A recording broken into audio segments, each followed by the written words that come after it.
안녕하세요. 주의 날 예배를 함께하고자 찾아오신 여러분을 진심으로 환영합니다. 오늘의 말씀과 찬송이 위로와 믿음을 더하는 데 도움이 되기를 바랍니다.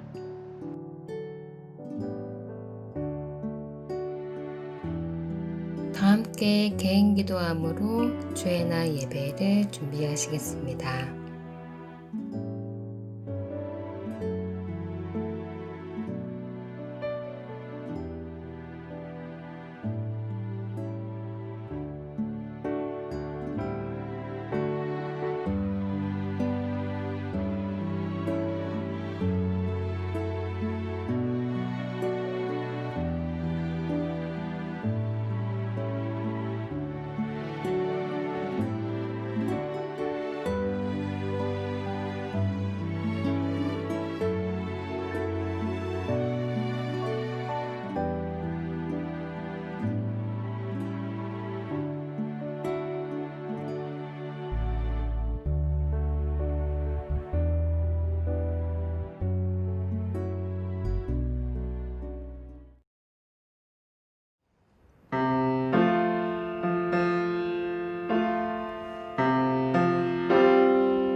우리는 예수님을 부를 때 주여라고 합니다.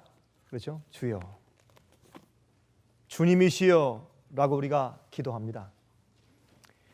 그런데 예수님을 주님이라고 우리가 부를 때 그 의미가 무엇인지 잘 모르고 부르는 그리스도인들이 참 많이 있습니다. 우리가 예수님을 주여, 주님이시여 라고 부를 때 그것이 무엇을 의미합니까? 그것은 우리의 주인이시다, 그런 말입니다.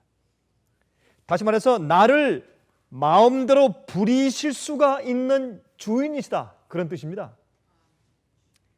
나는 그분의 것이요, 나는 그분께서 치르신 값으로 삼바된 종이다. 헬라말로 종이란 말은 둘로스죠. 노예란 말입니다. 노예.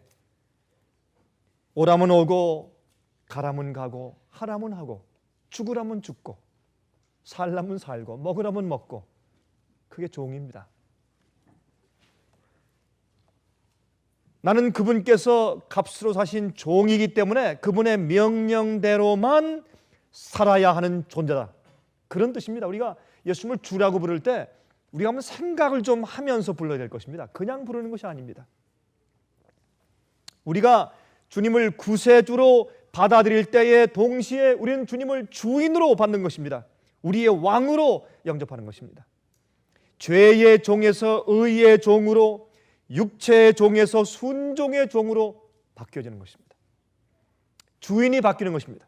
내 마음과 몸과 내 모든 생애를 위에서 바치는 주인이, 책임자가 바뀌는 것입니다. 여러분, 이 문제에 대한 예수님의 한 가지 비유가 있습니다. 오늘 우리가 그것을 좀 같이 연구하려고 합니다. 여러분, 다 같이 우리 누가복음 19장에 있는 말씀을 좀 펴보시기 바랍니다. 누가복음 19장입니다. 우리 다 같이 누가복음 19장을 펴서 12절부터 27절까지에 있는 말씀을 같이 좀 읽어보았으면 좋겠습니다. 누가복음 19장 12절부터 27절까지 있는 말씀입니다. 가라사대 어떤 귀인이 왕위를 받아가지고 오려고 먼 나라로 갈 때에 그 종 열을 불러 은 10문화를 주며 이르되 내가 돌아오기까지 장사하라 하니라. 그런데 그 백성이 저를 미워하여 사자를 뒤로 보내어 가로되 우리는 이 사람이 우리의 왕됨을 원치 아니하노이다 하였더라. 귀인이 왕위를 받아가지고 돌아와서 은준 종들의 각각 어떻게 장사한 것을 알고자 하여 저희를 부르니. 여러분 보시면, 여기 보시면 종들이 나오고 또 그 나라의 시민들, 백성들이 나옵니다. 영어에는 citizens를 했어요. 시민들. 그런데 심판할 때 누구부터 심판합니까? 종들부터 심판합니다. 주님, 이 주인이 무엇을 맡긴, 신뢰한, 먼저 빛을 받고 진리를 받은 믿는 자들, 하나님의 집에서 먼저 심판이 시작되는 것을 우리가 볼 수가 있습니다. 성경 말씀 그대로입니다. 16절 그 첫째가 나와 가로되 주여 주의 한 문화로 10문화를 남겼나이다. 주인이 이르되 잘하였도다. 착한 종이요 내가 지극히 작은 것에 충성하였으니 10고을 권세를 차지하라 하고 그 둘째가 와서 가로되 주여 주의 한 문화로 5문화를 만들었나이다. 주인이 그에게도 이르되 너도 5고을을 차지하라 하고 또 한 사람이 와서 가로되 주여 보소서 주의 한 문화가 여기 있나이다. 내가 수건으로 쌓아두었었나이다. 이는 당신이 무슨 사람인 것을요? 엄한 사람인 것을 내가 무서워함이라. 영어로 austere man, 또 다른 번역으로 severe man, hard man. 당신은 참 엄하고 좀 극심하고 지나치고 완악한 그런 주인인 것을 내가 알기 때문에 당신은 두지 않은 것을 취하고 심지 않은 것을 거둡니다. 그러니까 이 주인에 대한 이 개념이 참 정말 잘못되었죠. 주인은 맡기지 않은 곳에서 달라고 하는 분이고 심지 않은 곳에서 추수하려고 하는 분입니다. 그러므로 내가 무서워서 이것을 꽁꽁 잘 쌓아두었습니다. 여기에 주인께서 주신 그 한 문화가 그대로 있습니다. 이렇게 말을 했습니다. 22절 주인이 이르되 악한 종아 내가 내 말로 너를 판단하노니 너는 내가 두지 않은 것을 취하고 심지 않은 것을 거두는 엄한 사람인 줄을 알았느냐. 그러면 어찌하여 내 은을 은행에 두지 아니하였느냐? 그리하였으면 내가 와서 그 비올리까지 찾았으리라 하고. 여러분, 이 주인이 말이죠, 만약 맡기지 않은 것에서 무엇을 달라고 한다면, 그러면 어떻게 해요? 자기가 맡은 한 은문화도 없어야죠. 이 말 그 자체에 지금 모순이 있는 것을 우리가 발견하게 됩니다. 그러면 어찌하여 내 은을 은행에 두지 아니하였느냐? 그리하였으면 내가 와서 그 비올리까지 찾았으리라 하고, 그 곁에 서는 자들에게 이르되 그 한 문화를 빼앗아 10문화 있는 자에게 주라 하니 저희가 가로되 주여 저에게 이미 10문화가 있나이다. 주인이 가로되 내가 너에게 말하노니 무릇 있는 자는 받겠고 없는 자는 그 있는 것도 빼앗기리라. 그리고 나의 왕됨을 원치 아니하던 저 원수들을 이리로 끌어다가 내 앞에서 죽이라 하였느니라 그랬습니다. 여기 보니까 이 왕에게서 맡은 어떤 왕의 재물을 맡은 자가 왕에 대한 성품을 이해하지 못하고 맡은 일을 올바로 행하지 않았을 때 그 왕을 처음부터 아예 당신은 우리에게 왕이 되고 우리를 다스릴 것을 원치 않습니다 라고 말하는 악한 사람들과 똑같은 취급을 받습니다. 똑같은 정죄와 똑같은 심판을 받는 것을 여기서 우리가 볼 수가 있습니다. 자, 우리 이 문제를 우리가 같이 오늘 같이 상고해 보길 제가 바랍니다. 우리 먼저 여기 등장하는 두 종류의 사람들 좀 이해해 보도록 하십시다. 이 비유에 두 종류의 사람들이 등장합니다. 종들이 등장하고 또한 백성들이 등장합니다. 우리 먼저 백성들을 먼저 보도록 하십시다. 우리 종은 조금 이따 보고 백성들에 대한 것을 좀 먼저 알아봅시다. 백성들이 왕위를 받으러 간 귀인들에게 전가를 보내서 미리 말하기를 우리는 당신이 우리를 다스리는 왕이 되길 원치 않습니다. 그렇게 말합니다. 다시 말해서 그 왕권이 그 왕국이 오기 이전부터 반역하는 마음이 이미 마음 가운데 존재합니다. 재미있는 것은 영어로 말이죠. 영어로 이 말씀을 이제 번역하기를 We don't want you reign over us.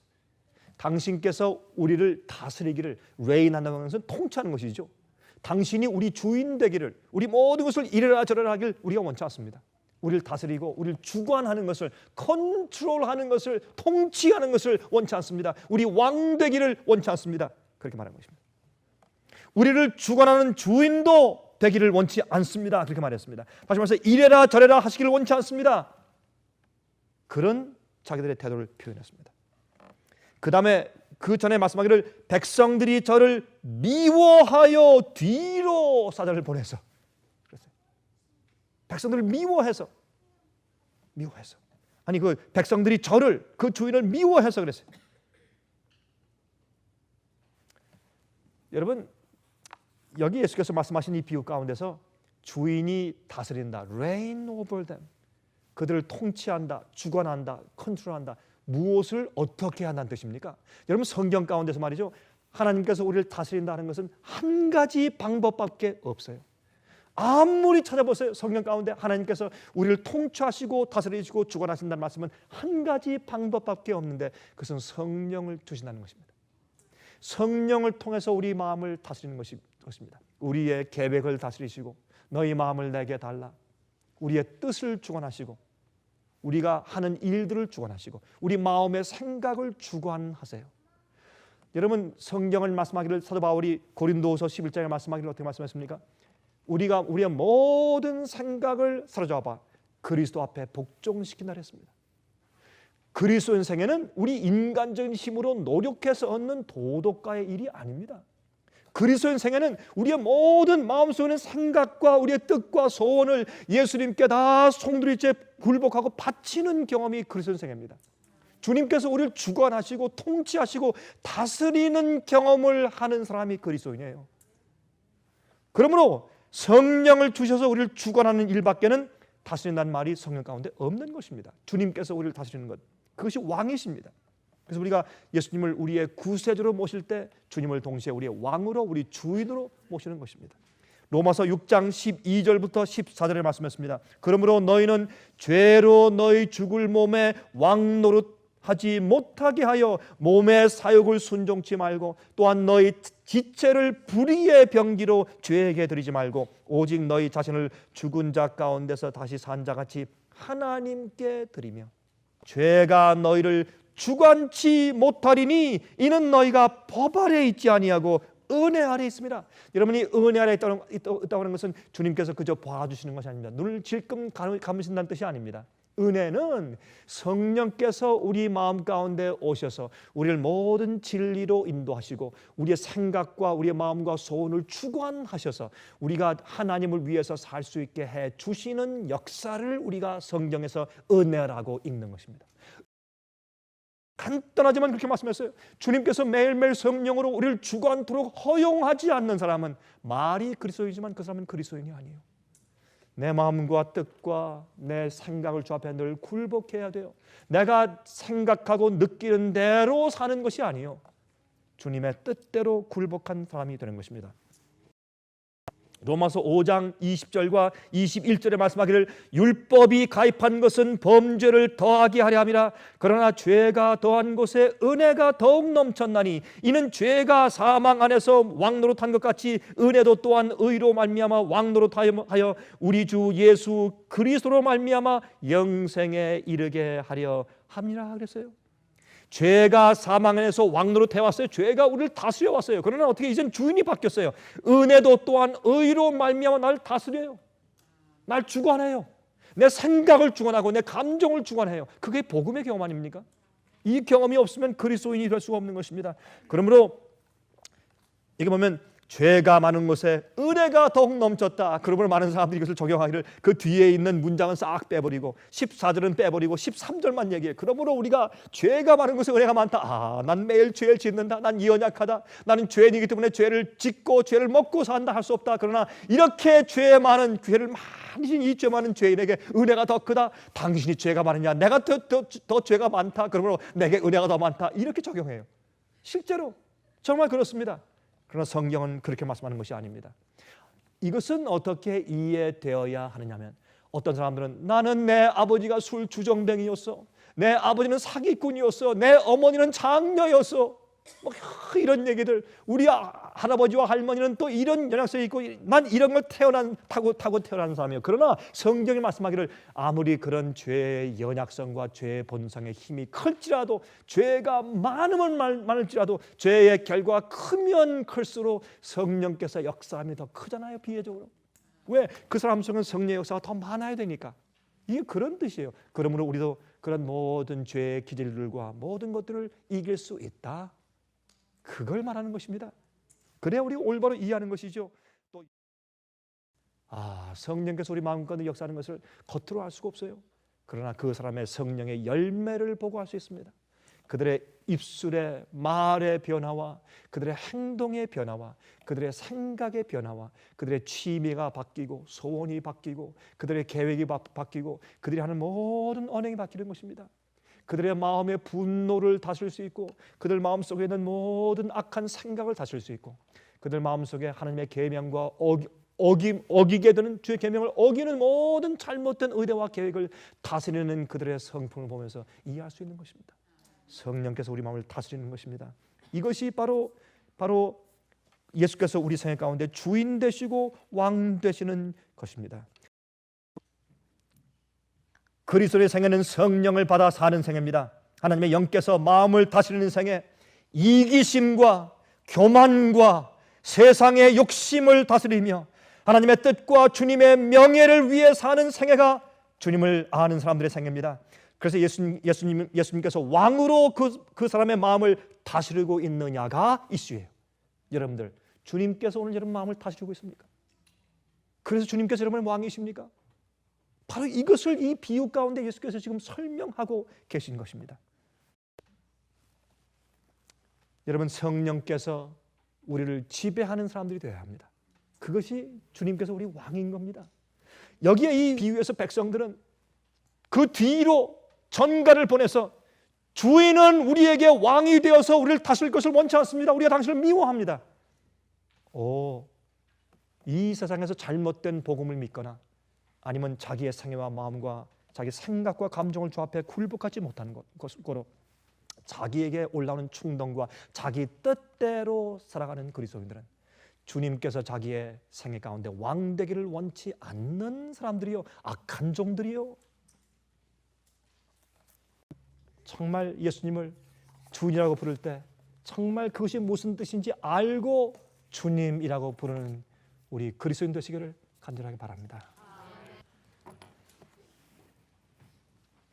하늘에 계신 우리 주인 되신 예수 그리스도 우리 하나님, 우리가 말로만이 아니라 정말로 주의 성령께서 우리 마음속에 오셔서 저희를 다스리시고 주관하실 것을 원합니다. 그리고 저희를 죄에서 영원히 속하시고 저희를 건져내실 것을 간절히 기도합니다. 하늘이신 아버지시여, 우리 모두가 참으로 신 종들처럼 우리에게 맡기신 모든 달란트를 잘 개발하여서 이미 주어진 모든 영생을 위한 경륜에 속한 모든 축복들을 우리가 받아들여서 주님의 거룩한 성품을 닮아 신의 성품에 참여하는 그런 개발이 가능케 해 주시옵소서. 주여 믿사오니 저희와 함께 계시고 저희의 모든 타고난 성질들을 지배해 주시며 예수님의 아름다움이 우리 생애 가운데 매일 깃들게 해 주시옵소서. 살아계신 예수 그리스도의 거룩하신 이름을 의지하여서 간절하게 기도합니다. 아멘.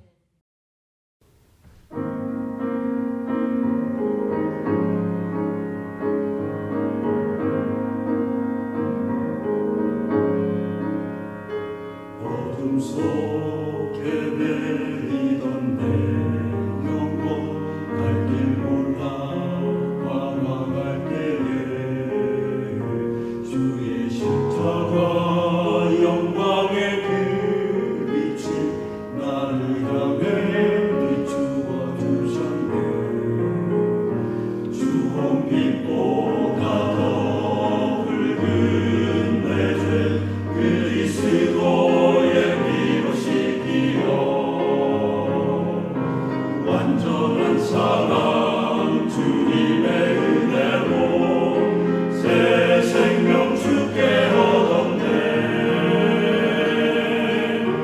은혜 아니면 나서지 못하네. 십자가의 그 사랑 능력 아니면 나서지 못하네. 은혜 아니면 나서지 못하네. 놀라운 사랑 그 은혜 아니면 나서지 못하네. 나의 노력과 의지가 아니 오직 주님의 그 뜻 안에서 의로운 자라 내게 말씀하셨네. 완전하신 그 은혜로 은혜 아니면 나서지 못하네. 십자가의 그 사랑 능력 아니면 나서지 못하네. 은혜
영광으로